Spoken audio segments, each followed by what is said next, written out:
अल्लाह के सिवा कोई इबादत के लायक नहीं, वो अकेला है। अल्लाह ने इंसान को पैदा किया, इंसान को तमाम मखलूकात में बेहतरीन शाहकार बनाया, इंसान को अपने हाथों से बनाया और उसे बेहतरीन शाहकार करार दिया। अल्लाह ने इंसान को बनाने का एक मकसद था और उससे रूहों में वादा लिया, तमाम फरिश्तों को जमा करके गवाही देकर जमीन पर भेजा, लेकिन हम उसका वादा भूल गए हैं। हम दुनिया में खो गए हैं जहां हमें नहीं रहना, और हम उस जगह के लिए काम नहीं कर रहे जहां हमें रहना है। तो खुदा के लिए आखिरत को संवारो, दुनिया की दौड़ से दूर रहो, क्योंकि यहाँ कुछ भी नहीं रहना, ये फानी है। उस जगह के लिए काम करना पड़ेगा जहाँ हमेशा रहना है, अल्लाह के दीन के लिए काम करना पड़ेगा। हम अल्लाह की कुदरत लामहदूद और बेमिसाल है।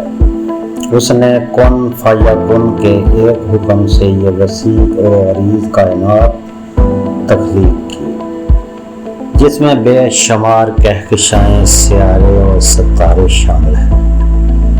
रात और दिन का आ जाना, जिंदगी और मौत का चक्कर, और हर जर्रे से लेकर अजीम तरीन मखलूक तक का वजूद इसी की बेपनाह कुदरत का सबूत है।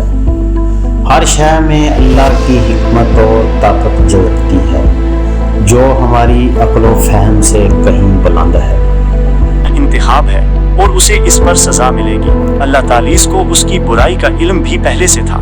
तकदीर और इंसान का किरदार। तकदीर का मतलब ये नहीं कि इंसान एक बेजान कठपुतली है। कुरान और हदीस में बारहा इंसान को अपने आमाल का जिम्मेदार ठहराया गया है। अगर इंसान का कोई इख्तियार ना होता तो फिर उसे नेक आमाल का हुक्म क्यों दिया जाता और बुरे आमाल से रोका क्यों जाता?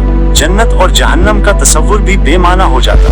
बेरोजगारी या नुकसान में इंसान का किरदार। कुछ चीजें ऐसी हैं जो इंसान के इख्तियार से बाहर होती हैं, जैसे कुदरती आफात या बाज हालात। उनमें इंसान का बराह रास्त किरदार नहीं होता और ये तकदीर का हिस्सा होती हैं। ताहम इन हालात में भी इंसान का रद्द अमल, उसकी सब्र, कोशिश और अल्लाह पर तवक्कल उसकी तकदीर के दूसरे पहलुओं को मुतासिर कर सकता है।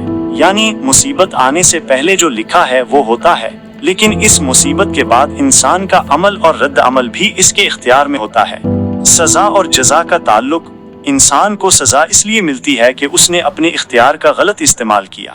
अगर वो मजबूर होता तो उसे कभी सजा न मिलती। क्योंकि अल्लाह ने इंसान को अकल, हिदायत और इंतखाब की आज़ादी दी है, इसीलिए उसे उसके अमाल का जिम्मेदार ठहराया जाता है। खुलासा पुणे। लोहे महफूज में सब कुछ दर्ज है, लेकिन ये अल्लाह के इल्म का मजहर है, ना कि इंसान के इख्तियार की नफी। इंसान को इख्तियार दिया गया है ताकि वो नेकी और बदी में से किसी एक का इंतखाब करे। इसी इख्तियार की बिना पर उसे अपने आमाल का हिसाब देना होगा और उसी से अजर सवाब या अजाब का तायन होगा। क्या ये वजाहत आपके शुकूक करार मखलूक है जिसका जिक्र कुरान और हदीस में मिलता है? लोहे महफूज, द प्रिजर्व्ड टैबलेट। एक गहरा मुतालिया। लोहे महफूज दरअसल अल्लाह तालीस के अज़ली और अबदी इल्म का एक मादी मजहर है। ये वो अजीमुशान तख्ती या किताब है जिसमें कायनात के आगाज से लेकर क़यामत तक होने वाले हर छोटे बड़े वाक़े का मुकम्मल रिकॉर्ड दर्ज है। 1. लुग़वी और इस्तिलाही माना। लुग़वी माना, लोह का मतलब तख्ती या पट्टी है और महफूज का मतलब है महफूज की गई, बचाई गई या जिसको कोई छू ना सके। इस्तिलाही माना, इस्लामी अकायद में लोहे महफूज अल्लाह तालीस की एक ऐसी मखलूक है जहाँ उसने हर चीज की तकदीर को कलम के जरिए लिखवा दिया है। ये तकदीर किसी भी किस्म की तब्दीली या दखल अंदाजी से महफूज है। 2.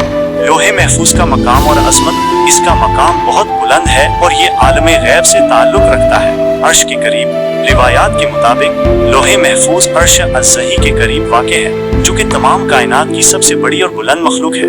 अल्लाह के बराह रास्त इल्म में, ये अल्लाह के बराह रास्त इल्म और इसकी निगरानी में है, जिसका मतलब है कि कोई भी मखलूक इस तक रसाई हासिल नहीं कर सकती, ना ही इसमें रुद्दो बदल कर सकती है। ये एक गैर मरई और नाकाबिले रसाई वजूद है सिवाय उनके जिन्हें अल्लाह इजाजत दे। 3. लोहे महफूज में क्या कुछ दर्ज है? लोहे महफूज में हर वो चीज दर्ज है जो होने वाली है या हो चुकी है। इसकी वुसअत का अंदाजा लगाना इंसानी अकल के बस से बाहर है। इसमें शामिल है हर मखलूक की तकदीर, हर इंसान, जिन, फरिश्ते, हैवान और नबातात की जिंदगी, मौत, रिस्क, अमाल और अंजाम, कायनाती निज़ाम, सितारों, सैयारों की गर्दिश, आसमानों और जमीन का निज़ाम, मौसमों की तब्दीलियां और कायनात के हर जर्रे की हरकत। आसमानी किताबें, तमाम इल्हामी किताबें जैसे कुरान, तौरात, ज़बूर और इंजील अपने असल और मुकम्मल नुस्खों में लोहे महफूज में महफूज हैं। इसीलिए कुरान को लोहे महफूज में दर्ज कहा गया है। कयामत तक के वाक़यात, कयामत कब आएगी, इसके आसार क्या होंगे, हशर, हिसाब, जन्नत और जहन्नुम की तफसीलात, हर चीज उसमें रकम है।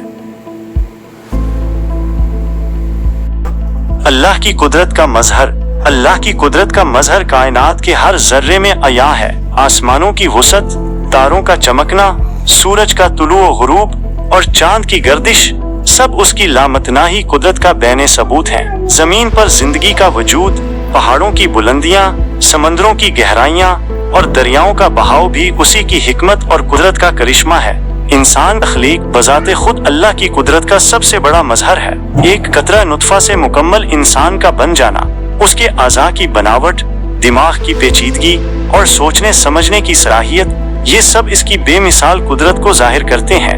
परिंदे जो फिजा में परवाज करते हैं, जानवर जो जमीन पर चलते हैं और समंदर की गहराइयों में मौजूद इनगिनत मखलूकात, हर एक इस बात की गवाही देती है कि इन सब का खालिक व मालिक अल्लाह ही है।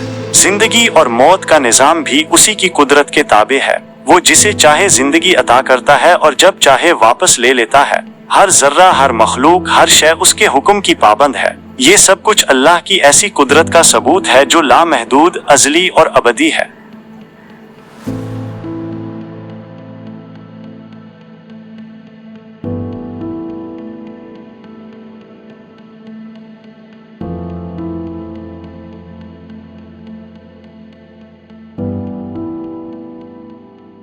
जिसे मीसाकी एलोस्त कहा जाता है। मीसाकी एलोस्त क्या था? उस वक्त अल्लाह तालीज़ ने तमाम रूहों से मुखातिब होकर पूछा, अलस्तु बिरबिकुम, क्या मैं तुम्हारा रब नहीं हूँ? इसके जवाब में तमाम रूहों ने बिला तअम्मुल अपनी फितरी और अजली मार्फत की बुनियाद पर इकरार किया। कालू बिल्जी शहीदना, उन्होंने कहा क्यों नहीं, हम गवाही देते हैं। इस वादे की अहमियत, ये वादा या मीसाक कई हवालों से इंतहाई अहम है। तौहीद का इकरार, ये इंसानी फितरत में अल्लाह की वहदानियत और रुबूबियत के इकरार का पहला और बुनियादी कदम था। इससे जाहिर होता है कि हर रूह अज़ल से ही अल्लाह की पहचान रखती है। बुनियादी अहद, ये इंसान और इसके खालिक के दरमियान एक बुनियादी अहद है जो इस दुनिया में हिदायत के आने और इस पर अमल करने की बुनियाद बनता है। जिम्मेदारी का एहसास, इस अहद की याद दहानी इंसान को इस बात का एहसास दिलाती है कि वो इस दुनिया में क्यों भेजा गया है और उसकी जिम्मेदारियां क्या हैं। दीन इस्लाम की बुनियाद, कुरान और सुन्नत में बार बार इस अहद की तरफ इशारा किया गया है और ये इस्लाम के बुनियादी अकायद की जुड़ है। ये आलमे अरवाह का वो लम्हा था जब हर रूह ने अपनी आज़ाद मर्जी से अल्लाह की रुबूबियत का इकरार किया और यही इकरार इस दुनिया में इंसान के लिए एक अमानत और एक आजमाइश बनकर सामने आता है।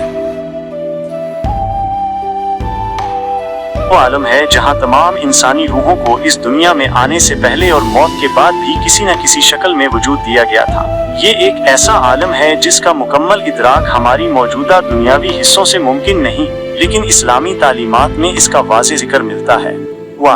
आलम अरवाह का अज़ली वजूद। इस्लामी अकीदे के मुताबिक जब अल्लाह तालीज़ ने हज़रत आदम अलैहिस्सलाम को पैदा किया तो उनकी पुश्त से तमाम इंसानी रूहों को एक साथ निकाला और उन सब से एक अहद मिसाक लिया।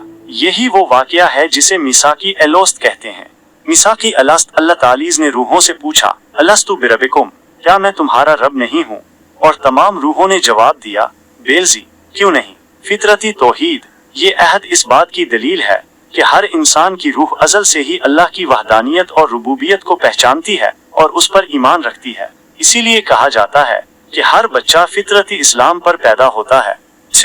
दुनियावी जिंदगी का आगाज़।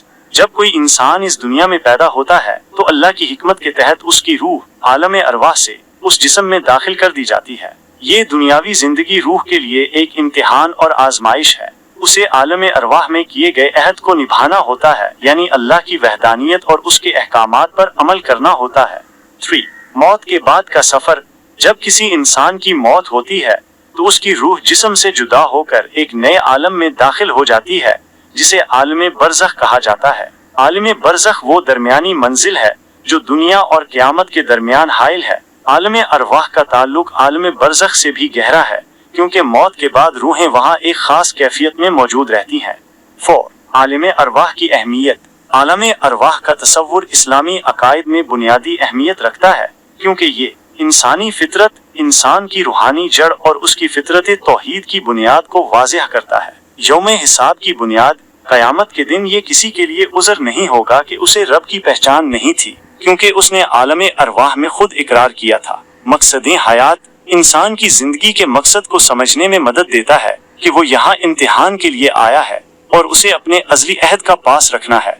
आलिम अरवाह आलिम गैब का एक हिस्सा है जिसका मुकम्मल इल्म सिर्फ अल्लाह के पास है। हम सिर्फ वही कुछ जान सकते हैं जो हमें कुरान और सुन्नत के जरिए बताया गया है। क्या आप आलम अरवाह के किसी खास पहलू या इससे मुतअल्लिक किसी और आलम जैसे आलम